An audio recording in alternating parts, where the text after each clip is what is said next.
বুঝতে চাচ্ছেন? হ্যাঁ, আমার কি?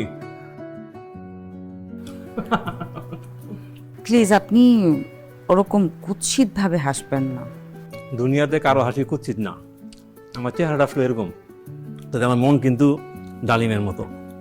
সরি, দেখেন আমরা আসলে এখানে ডালিম নিয়ে গবেষণা করতে আসিনি। ডিভোর্স দিবেন? দেন, আমার কি? 3 অক্ষরের শব্দ বললেই ফিনিশ। কাগজপত্র যা আছে রেডি করে দিব।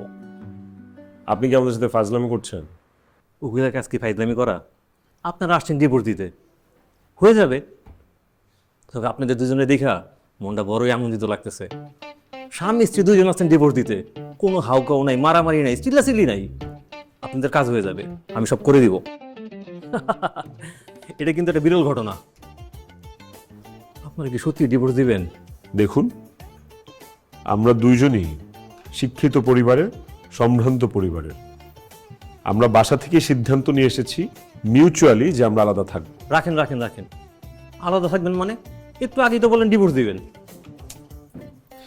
আলাদা থাকবো মানে একেবারেই আলাদা, মিন্স সম্পর্ক শেষ, রাইট? এখনকার দিনের সম্পর্কগুলো বড় আজব। এটাকেই বলে সম্পর্ক, ছেড়ে গেলেও মায়া থেকে যায়।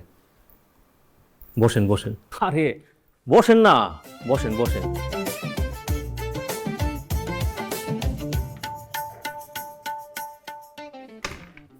আপনাদের একটা কথা বলি, সম্পর্কের এক্সপায়ারি ডেট না থাকলেও সাইড এফেক্ট কিন্তু আছে। আর সম্পর্কের ভালো দিকটা নেবেন, খারাপ দিকটা নেবেন না, এটা তো হতে পারে না। সম্পর্ক আপনাদের, সিদ্ধান্ত আপনাদের। আপনারা আমাকে বলবেন, আমি সব কিছু করে দিব। এটা নিয়ে টেনশন করার কিছু নেই। আমরা সিদ্ধান্ত নিয়ে এসেছি। শোনেন, একটা জামা কেনার আগে আমরা কিন্তু চিন্তা করি দাম কম না বেশি, মানাবে কি মানাবে না। আবার কেনার পরেও কিন্তু চিন্তা করি জিতলাম না ঠকলাম। অথচ দেখেন আমাদের জীবনের কাছের মানুষের ব্যাপারে আমরা কতটা উদাস। আসলে হয়েছে কি, আমার মনে হচ্ছে আপনারা কেউ কাউকে সহ্য করতে পারছেন না। সংসার জীবনটা বোরিং লাগছে, মনে হচ্ছে এখান থেকে মুক্তি পেলেই স্বাধীন, সুখ আর সুখ। আসলে কি তাই? কি বলতে চাচ্ছেন আপনি? মনে করেন আপনাদের ডিভোর্স হয়ে গেছে, ডিভোর্স পরবর্তী সময় নিয়ে কিছুদিন ভাবুন। চাইলে এই ব্যাপারে আমার হেল্প নিতে পারেন।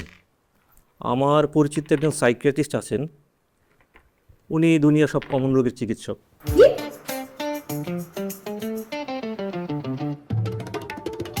বাই এনি চান্স আপনার কি মনে হচ্ছে যে আমরা মানসিক বিপর্যস্ত, আমরা মানসিক রোগী? দেখুন, এই ধরনের কেসে মেন্টাল ইভ্যালুয়েশনটা জরুরি।